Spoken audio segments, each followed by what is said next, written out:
Hey, greetings, everyone. Lieutenant Colonel Alan West, and welcome to the Steadfast and Loyal podcast. You gotta light 'em up before they burn it down. Better dig deep, put 'em in the ground. Blood on their hands, they're hellbound. Save us all. Ooh, they're gonna burn it down. Save us all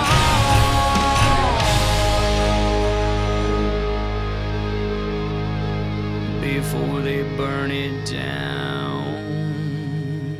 Hey, welcome back to the Steadfast and Loyal podcast. And now we have one of the great United States Army heroes from the global war on terrorism and operations in Afghanistan, and that is General Don Bolduc.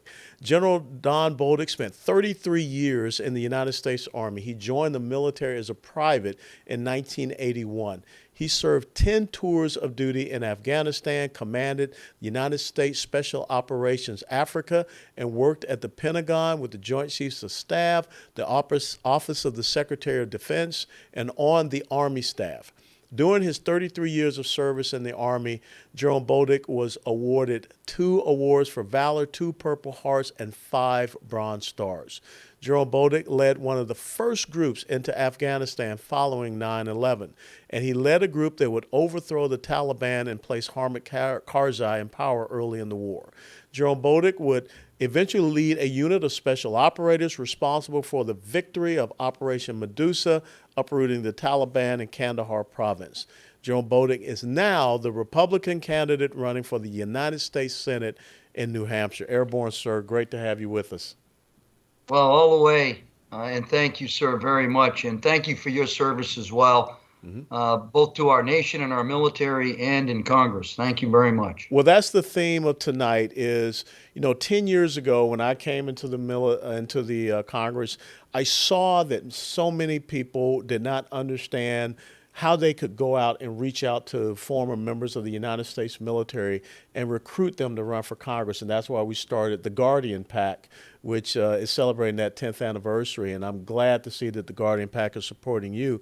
So what was your inspiration to do, as I want to see more former members of the military do, take off the uniform, put on a suit and tie or the dress suit, and run for political office, local level all the way up to federal level? What was your inspiration? Well, thank you for that question. It's a great question because when I retired in 2017, my wife and I came back to New Hampshire, where I was born and raised, where she was raised. She was born in Massachusetts, raised in New Hampshire.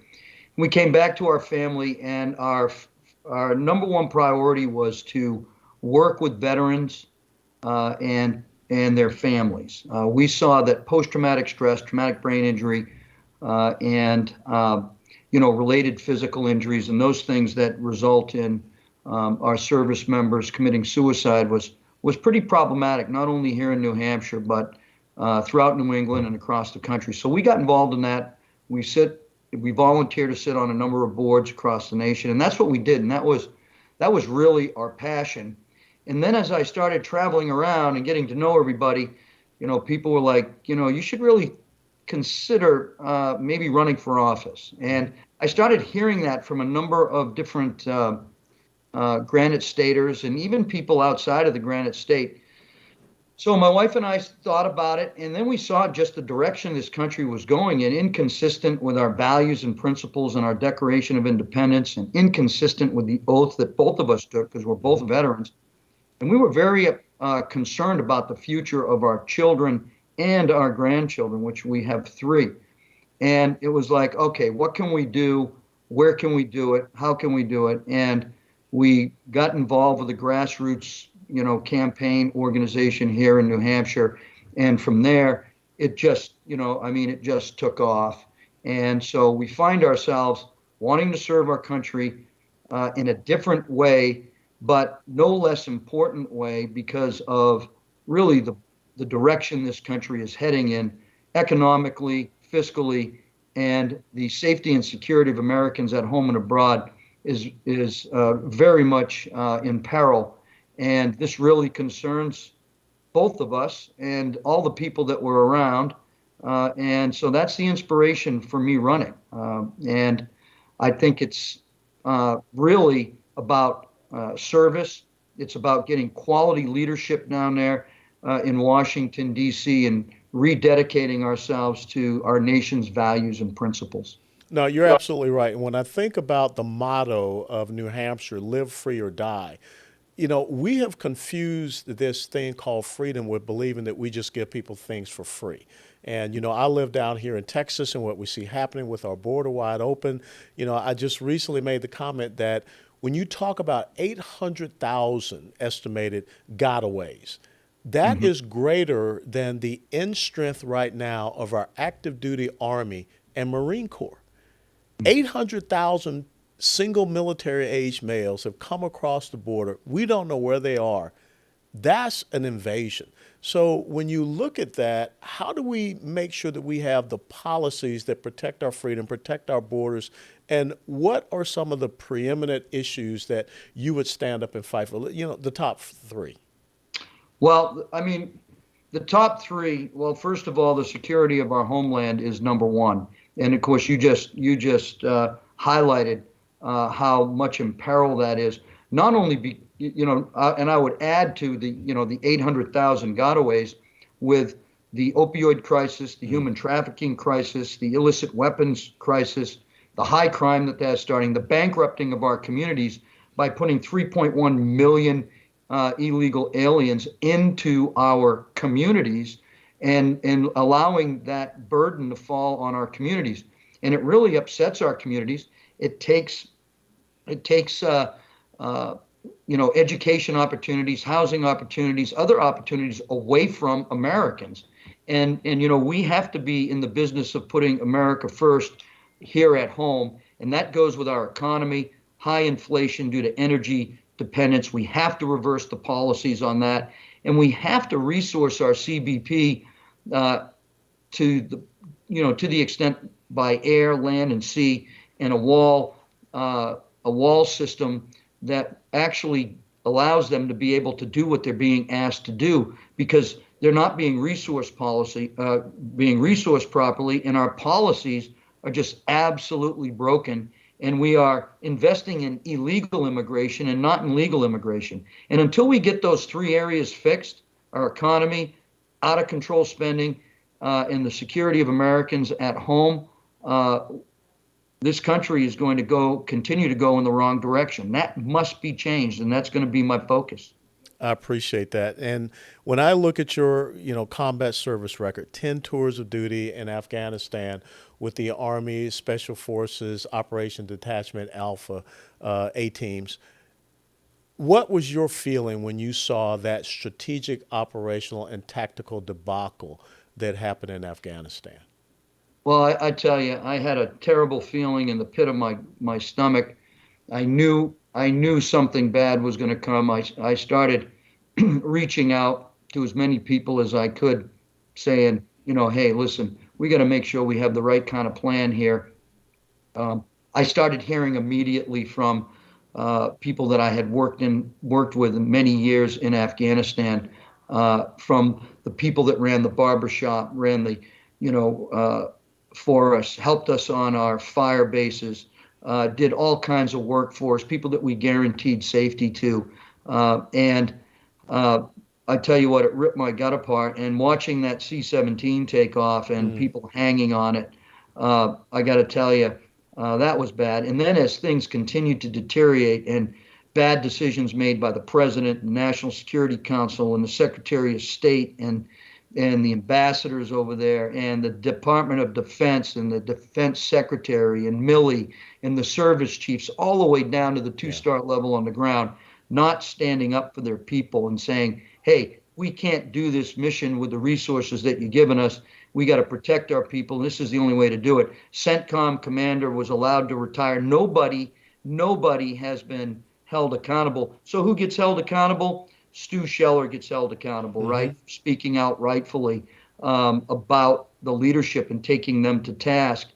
The absolute lack of accountability, responsibility, and transparency has really undermined America's foreign policy. It's put us in a bad way with China and what they're doing in Asia, Russia, what they did in the Ukraine. Again, we watched things until it was too late. And then what?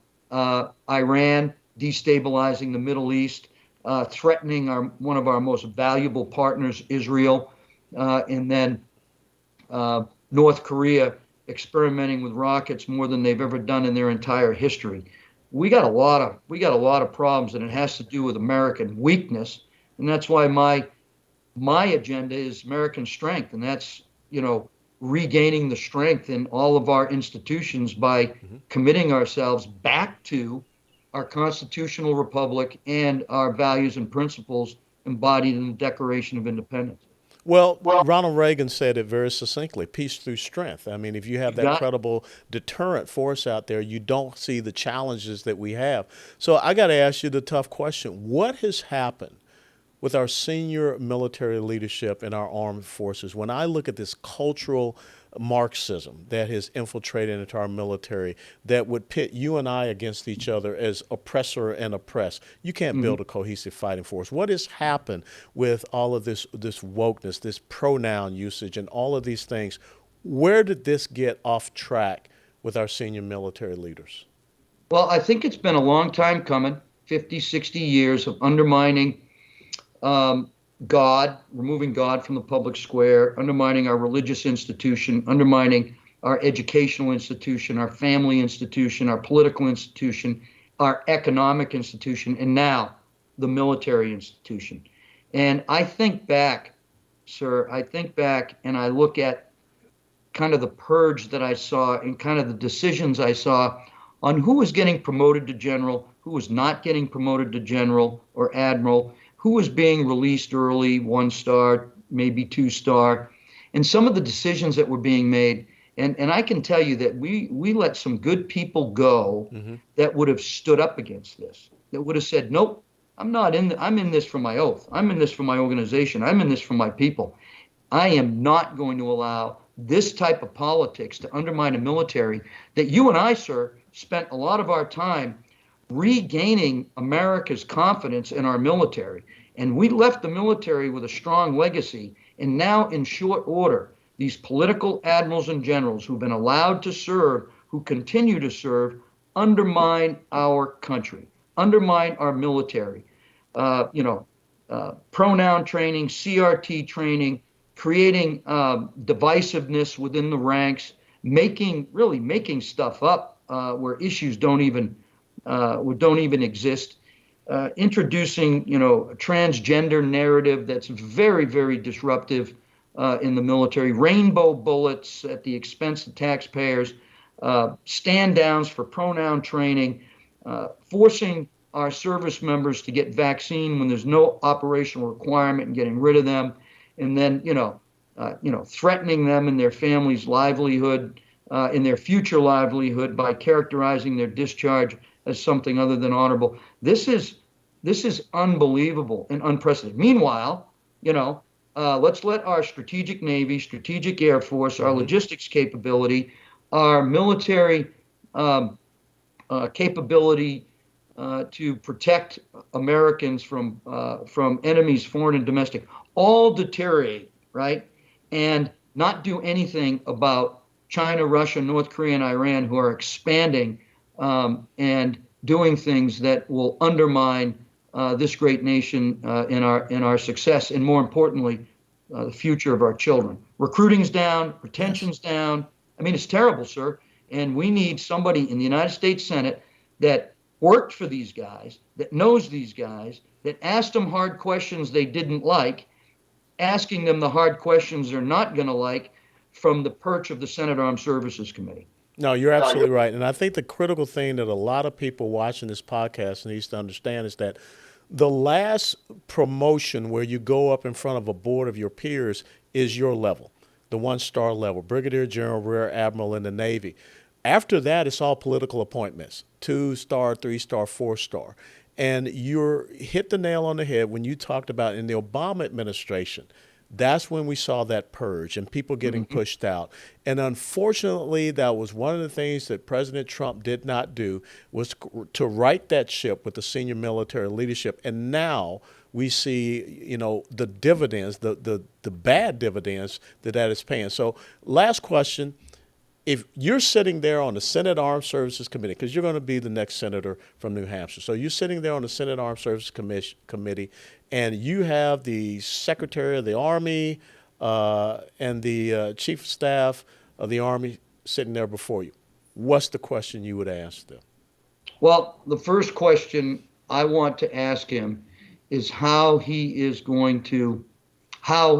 Army is going to um, make right the damage they did to our service members who did not get the vaccine, and how we're going to offer them either to come back in the service, make it right, recharacterize their um, their Discharge? discharge Yeah. if it needs to be recharacterized to honorable, and if people want to come back, how they're going to, give them the promotions that they missed. We owe it. Number one, if we're going to improve our recruitment and we're going to improve our retention, we have to make this one step where we take this egregious wrong, where we take this wrong that got people out with the vaccine, and make that right, and then it's on to no more of this, this CRT, all this other stuff is crippling our military. And we got to do something about that immediately. And then lastly, what's your plan to rebuild our military so that it can actually fight and win our nation's wars? Because right now, sir, we haven't won anything. Yeah. We haven't won a thing. And when I challenged the Obama administration for changing strategy in 13 and 14, and my guys on the ground told them what would happen, and everything that we told them happened, and Rand study backed that up. They did it anyways. And then I was told, hey, your future as a general isn't going to be very long if you keep questioning strategy and policy. Well, I did it there. I did it for Iraq. I did it for Syria. I did it for Africa. And more importantly, the nail in my coffin was, hey, I did not like what we were doing to our service members and not treating them properly for their mental injuries, physical injuries, and spiritual injuries. And I went up against the Department of Defense's approach, and they didn't like that. And I got my phone call, right? And that's okay with me, because that's what we are supposed to do as general officers and admirals. We're supposed to take care of our people. And right now, they're only taking care of themselves. They circle the wagons when anything goes wrong. They protect themselves. They protect the ones they want to protect. And then they cut loose on the lower ranking guys. And that is unfortunate. And George Catlett Marshall is rolling around in his grave right now at what senior leaders are doing to our military and how they're doing it. And this isn't about bucking civilian control of the military. This is doing the right thing for your service members, because we owe it to our sons and daughters and their families not to put them in harm's way with bad policy and strategy. You're absolutely right, sir, and that's why you will be that next senator, and I support you wholeheartedly. So where can other people across the United States of America support you in your run to be the next senator of New Hampshire? Well, go to my website, www.donbolduc.com. Everything is right there. Any help you can give me would be greatly appreciated. We're all in a tough time now, but we have to make a change, and it's hugely important. And we have to get veterans back in Congress like we had back in 1973, when 73% of Congress were veterans, and we focused on the important things of the economy, spending, and safety and security of Americans and our future. We got to get back to that. Veterans have a special sense of service and commitment and purpose and duty, and they've taken the oath before, they'll take it again, and veterans will give their lives for it. That's how important it is to them. That's how important this country is. So Your efforts are greatly appreciated, sir, and I have a tremendous amount of respect for you and everything that you do. Thank you. Thank you, General Bolduc. And the motto of the United States Special Forces is De Oppresso Liber, to liberate the oppressed. And we've got Correct. some people here in America that are oppressed under this progressive socialism, and I know you're going to liberate us. So God bless you, and thank you, sir, and good luck. God bless you too, and thank you, sir. Hua, sir. Airborne. Airborne, all the way. Hua. All right. Have a great evening. You do the same. Thank you very much. Yes, sir. Thank you so much for tuning in to this episode of the Steadfast and Loyal podcast. Again, if you like this podcast, please share it with others and hit that like button, because the whole purpose here is to better inform, better educate, and better activate you. And tonight's theme was a theme that I think is so important for the United States of America, to get more men and women who have served, sacrificed, and committed to this nation on the harsh battlefields and deployments all over this world, to stand up once again on freedom's ramparts and protect our rights, our freedoms, our liberties here in the United States of America. You heard General Bolduc talk about the thing that I mentioned during my monologue, that back in just 1973, some over 70% of the members of the United States Congress had served in military uniform. That's what we have to restore. Because I think that when you have people who have been willing to make the last full measure of devotion for the longest running constitutional republic that the world has ever known, they will look at issues not through the lens of their own self-interest or special interests. They will look through the lens of the American interests, because they want to make sure that they honor the service and sacrifice and commitments of their brothers and sisters who are no longer here, or who have lost limbs or will be permanently wounded because of what they did to defend this nation. But those decisions come down to us. And so I will ask you to go out and look and study and see if you do have a veteran that is running in your locality, your municipality, in your state, or at the federal government level. Study them and test them. Go out and try to ask them the hard questions. Go out and meet them. And if they meet that criteria, then support them. Because right now, the greatest nation that the world has ever known is under assault within its borders. There are some people that don't believe we should have borders. Thank you so much to the men and women who are stepping up to run for political office. The soldiers, the sailors, the airmen, Marines, the Coast Guardsmen, who are saying to us in the United States of America, my service to this nation is not over, and I will continue to stand on the ramparts and be a guardian of this republic. God bless you all. Thanks to our staff here at the Steadfast and Loyal podcast, executive producer Lisa, producer Chad, and all the others, and especially CW3, Ryan Weaver, United States Army Aviation, and his family for their service to this great nation. God bless you all, and good night. Before they burn it down.